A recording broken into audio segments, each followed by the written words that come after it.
And I just had a question. I didn't understand the inheritance. Yeah, that part is tricky. Let me pull that up real quick.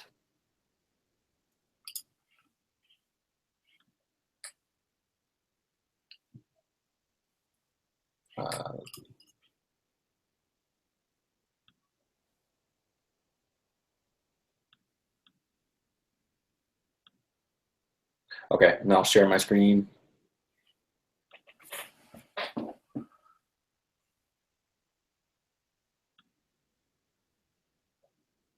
Oh.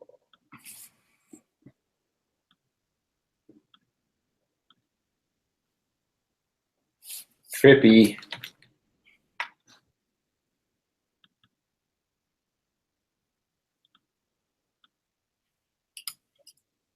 Okay. Okay. So I'm not an expert by any means on inheritance, but I can definitely go through the example here. Well, I was wondering what I was looking at on your site. But I mean, if you want to explain it through. I didn't know what to put for inheritance as far as like a live example. And so it really just ends up being just like my code, you know what I mean? Yeah, I forget what example was it. Let's see. Let me see what example that is. Inheritance. I forget. It's down near the bottom. I think it might be 8 or 9. Okay. Yeah, this one. Yeah, that's what I'm looking at. Open the console, and then here it gives you the output of the code example. Is all it does. Right. And okay, so what does your code? I mean, what am I looking for there? So it really is just a trivial example. So what it's saying is you have a parent class, and then you have a base class, right? Like a child class, which inherits from the parent class. So without worrying about the code for a second, you just have to think about, is mammal more or less specific than a cat? Less specific. So less specific. Is a cat a mammal? Yes. Is a mammal a cat? Is a mammal a cat? No, I don't know. I don't know how. Right, it's not. So that's the way to think about inheritance. Is inheritance has to do with the is a relationship. So if you have mammal, for example, human could be something that you implement as a child of mammal, a person, or a cat, or a dog, or any kind of animal. So that's kind of the way to think about it. A more useful interpretation of this would be like, let's say you were doing a 3D rendering software to where you wanted to work with a bunch of like 3-dimensional shapes. Well, you could have a bunch of shapes that you're working with, but you might notice that all of your shape classes have shared properties.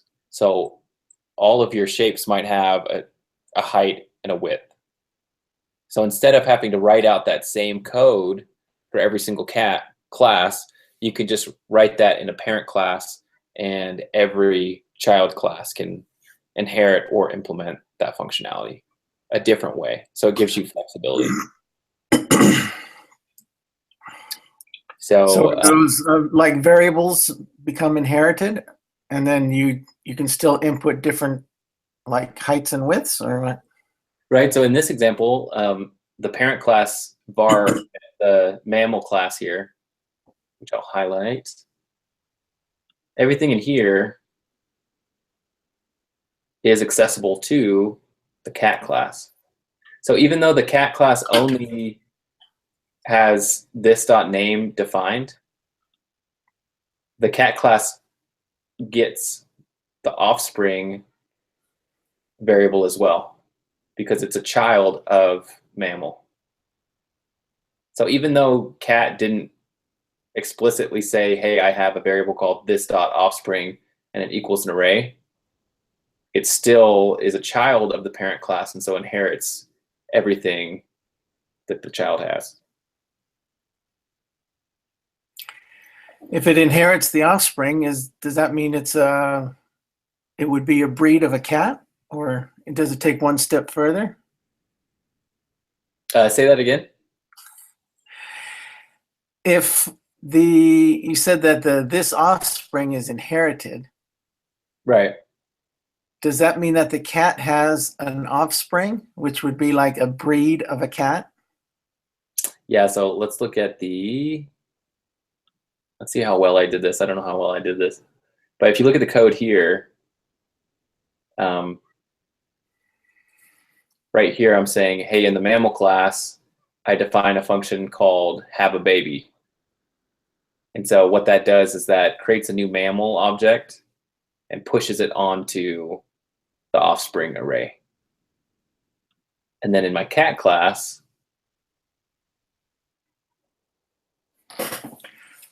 I have a cat that I make called Felix, and then Felix has a baby. So let's see where I print that out. Console.log. Oh, here it is. So we see here, this is where it prints out that our cat has a baby.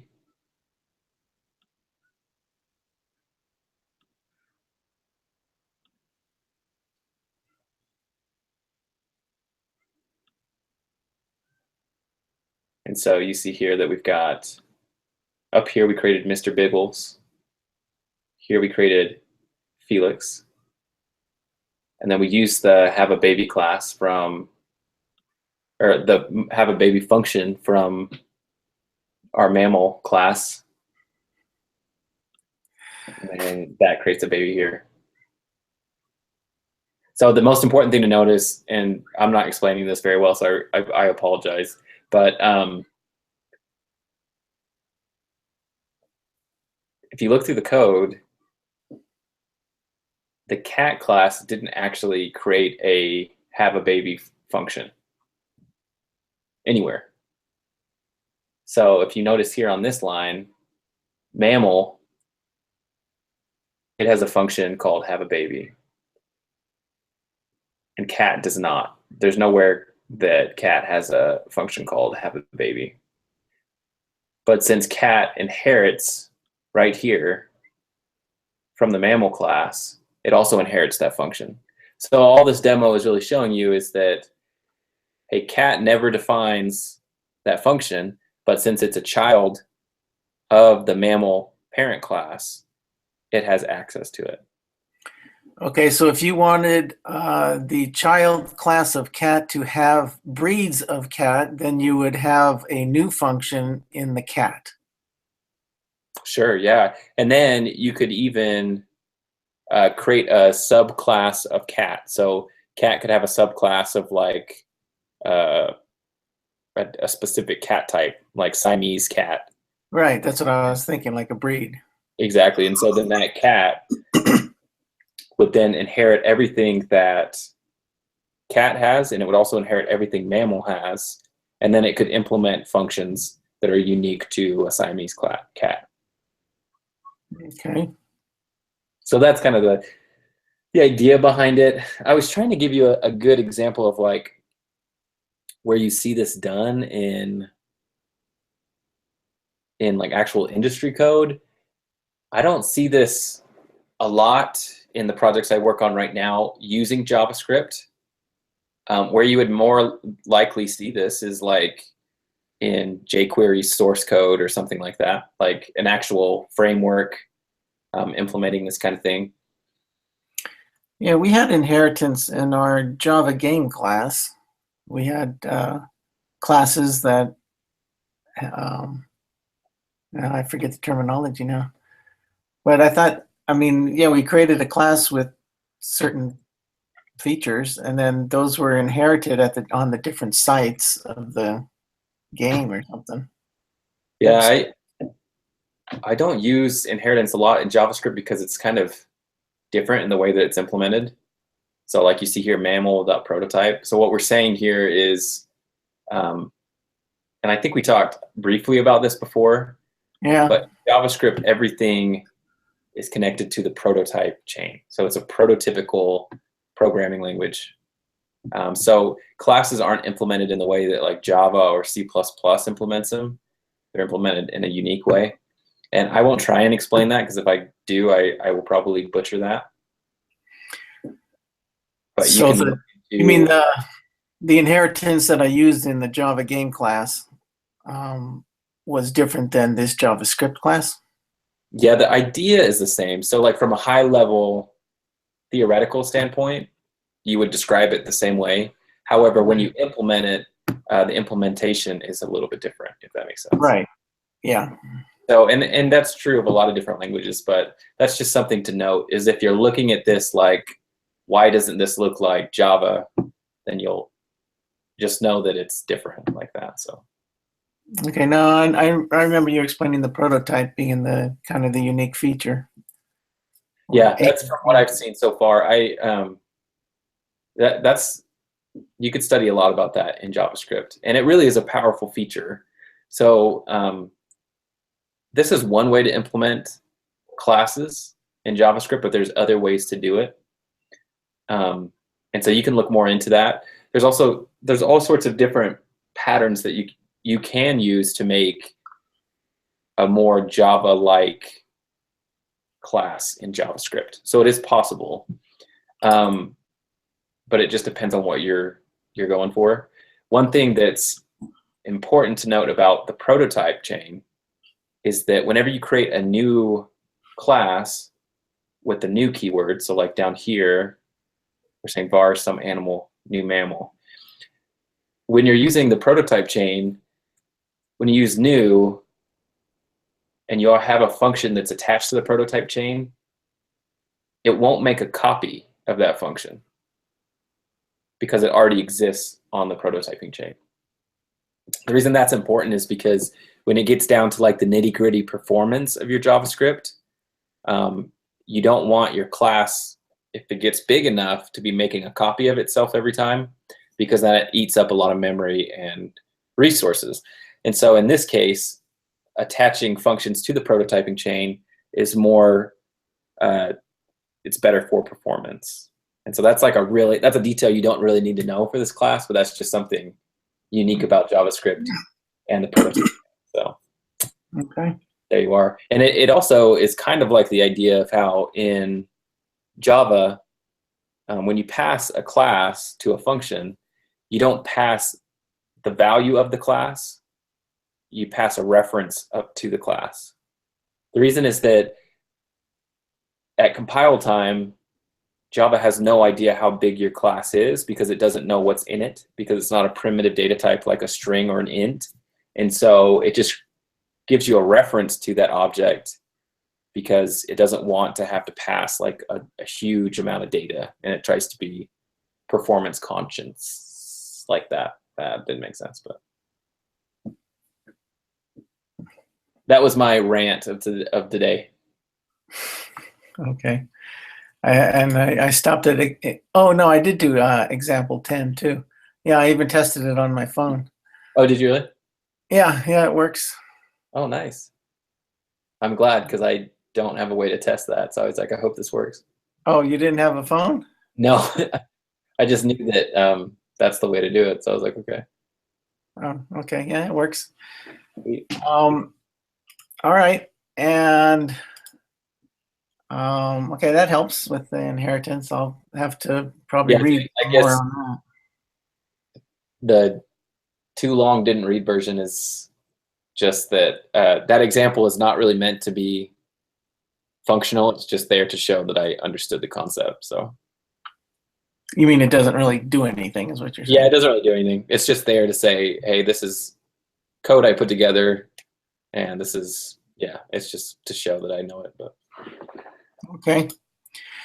Now, regarding the GitHub IO.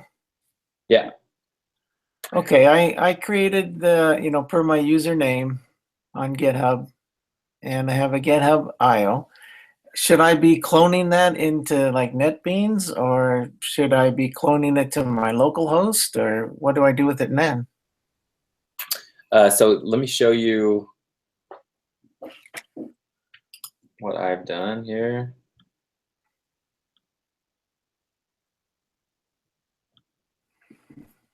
So here,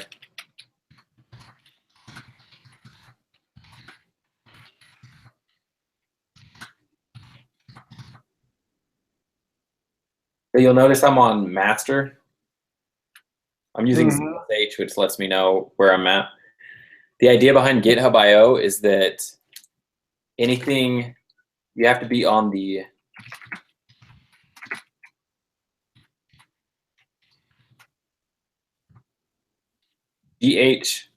GH-Pages branch. So anything that you commit on this branch and then push it to its remote will actually be what shows as your website. Okay. I had another repository where I created those GH pages, but then I realized that I didn't have a GitHub IO. So do I have to create those GitHub pages as a branch or something? One thing that you can do, I know that like when I started master, it had all my code. And then whenever I switched over to that branch, there's nothing there. And so I had to merge. Is that right? So whenever you created the GitHub pages, did it have all your code? Or was that missing? Well, I have to go back and look. I don't know. It had, well, I didn't have any code in this. All I had is the README. Okay, so what I had to do is I had to merge my master branch into my GitHub Pages branch. And what merge does is it takes everything that your master branch has and your GitHub Pages, and it just copies over those files that you don't have yet. I'm confused. So what you'll need to do is merge your master into the GitHub Pages branch. What it will do is it will take all of the files from master and put them on your GitHub Pages branch. Do you have existing code on your master branch? No, I created them and I haven't put anything in there yet. Okay, so then you should be fine. What I would do is just do work on your GH Pages branch, and then whenever you want that to display on your web page, you just push up the changes to the remote repository. I can't remember how to do that in NetBeans. So like here, if I make a change to whatever, I would just say git push. And what that does is it takes the local changes that I made on my computer and it pushes them up to the remote repository, which is stored on github.io.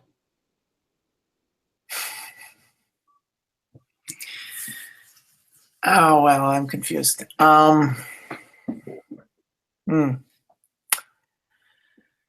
So one thing to think about is if Git is just, I will admit that Git is not something that came quickly for me either. So if you find yourself spending a lot of time on Git and just not understanding what's going on, if you have another way to host your website, you could also just do it like that and just copy your files over through FTP or something like that. Okay, so from my repository, my GitHub IO repository, if I clone that to NetBeans, do my work there, then I should be able to go back and forth. Exactly. And then when I go to the web and type in GitHub.io with my username, then it'll display. Yeah, it should. Okay, maybe I'll just do it the way I'm familiar with them. Yeah, it's hard because I haven't done anything with NetBeans in a while, so everything I do is in the command line. So anything I show you, it's probably not helping very much, but. Yeah, I mean, I've used the command line, I guess in another class, I forget which one now. I think 313, where you're committing, you're adding your changes and you're committing them and then you're pushing them. Right. I've done that in the command line before, but I guess I could do it that way too. But I don't know how because you're showing the masters and the GitHub pages, or the GH pages. So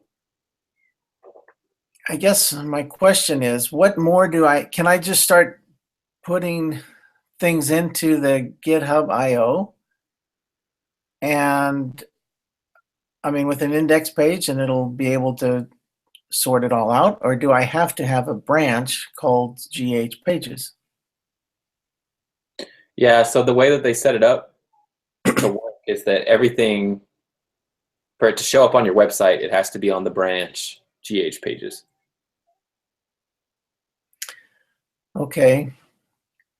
But presently I have two repositories. I have one that I started a long time ago, which was my sandbox, and it's site 261 Mac, and that's where I have my GH pages. So do I need to? I have to have the GitHub.io with the GH pages as a branch. I mean, it's not going to span the repositories, right? Yeah, it sounds like you set it up previously. If you have a branch called GH Pages with your sandbox, you should be able to just use that and push up changes on that branch, and it should give you the results you're looking for. You mean push changes to the GitHub.io? Yeah. Okay. How do and I do that within GitHub? As far as pushing changes? Yeah. No, you'd have to pull down, get the branch. So let me see, because it's been a second since I've done this. So I went to GitHub, and then I'll create a new project. Let's just say CIT 261 testing. Create a repository. So then this gives me this, but I want to go to settings. So then it says GitHub Pages. GitHub Pages is designed to host your personal, organization, or project pages from GitHub repo. It's disabled by default.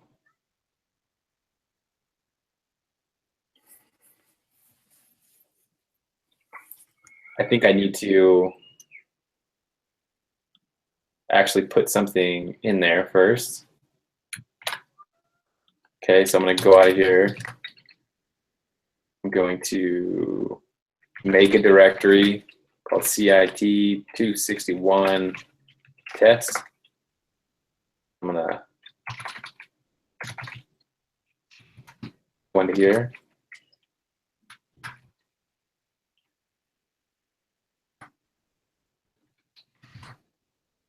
It's got a README so far, so I'm going to push that up. It's just an empty repo. Okay, so now when I go here, I've got my README that I've updated. I go back to settings. I'm going to look for GitHub Pages. Now it gives me the option to select the source.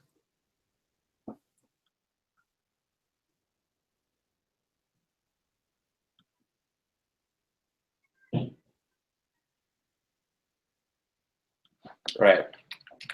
So now I've got a source file.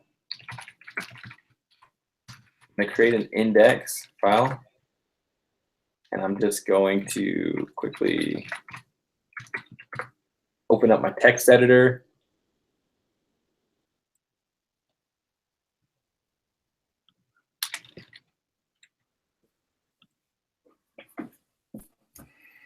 It's got my index file here.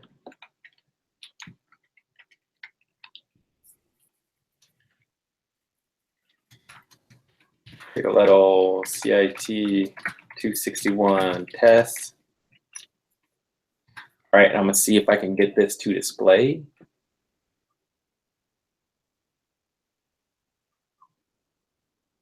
It shows me here that this is gonna be my URL for my site that I will visit whenever I push changes up there. So if I do git status, shows that I haven't added my index file yet. So I need to add that to the repository, commit the change, index.html. I'm going to push this up.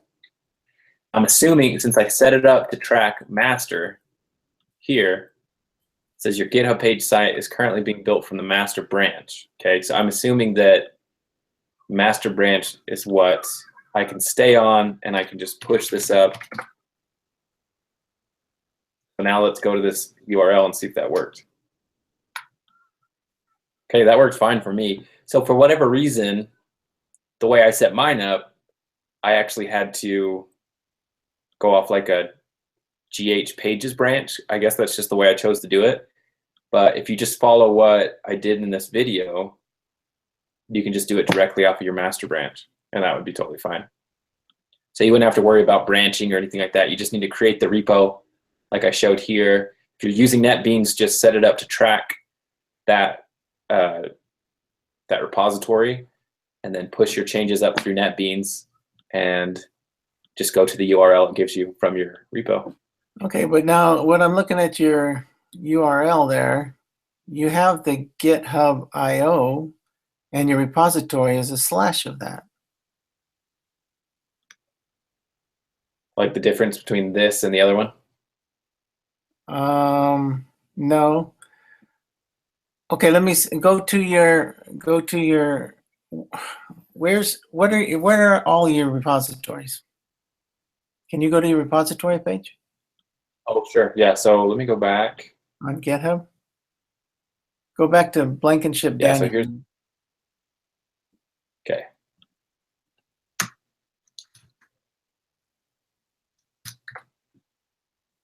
Okay, so you have. So this Okay. shows the latest one I've created here, which is CIT That's the one you 261. created. Okay, so Yeah. you don't. I don't see the. And if you scroll down, there's no more past the e-commerce, or oh, there's a whole bunch of stuff. Yeah. Oh, okay. So, okay. See, I don't know. I tried to follow the directions, but the directions that Brother James gave was to create a repo called the GitHub IO. Oh, really? And I don't see that. You don't have a GitHub IO.